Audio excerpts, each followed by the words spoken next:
it's very hard to fight our irrational instinct. Yes. So part of the issue is we have this tendency to compare things relatively to each other.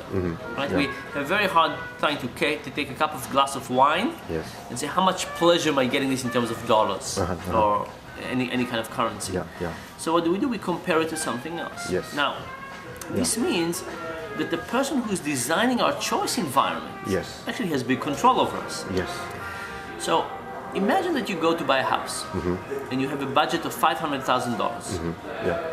And imagine the real estate agent says, you know what, let me show you a house that is $700,000. Yes. I know it's outside of your range and I don't want you to buy it, I just want you to see it. Yes. It's a mistake if you go and see it.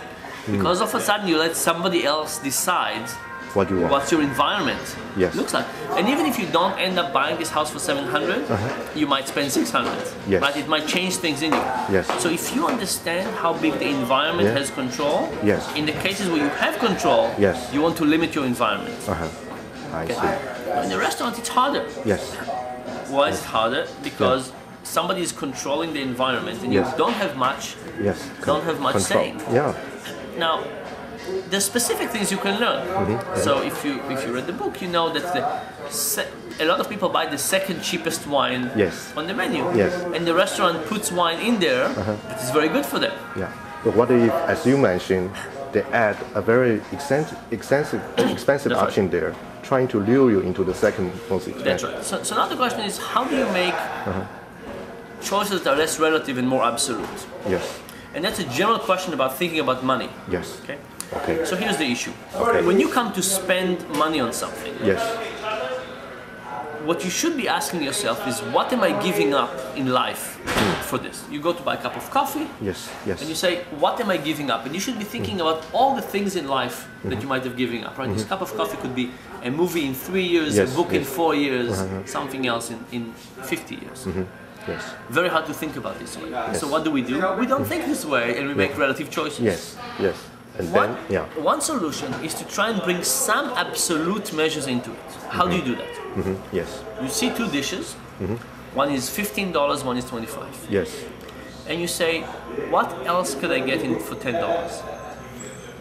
And is this difference between these two dishes worth that? So for example, you could say, for the difference between those two dishes, I could get 3 lattes.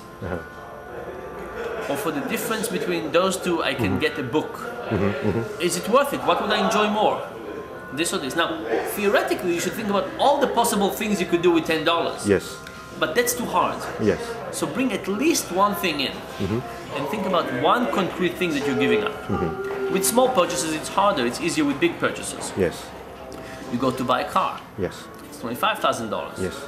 The salesperson said, for only $5,000 more, you can get the high model. Yes. Now, it looks only $5,000 more. You're already spending $25,000. It's not a big deal. Yeah. But you should say, what else could I do with $5,000? And don't think of it in terms of money. Think in concrete terms. And say, for $5,000, I could travel for 2 months to Australia, take a vacation. Yes. For $5,000, I could buy 100 jeans. I mean, you don't think about everything. You think about one thing that you want, and you say, if the difference between these two cars is better than 2 months in Australia, go for the cars. But at least you have something concrete to compare it to think about.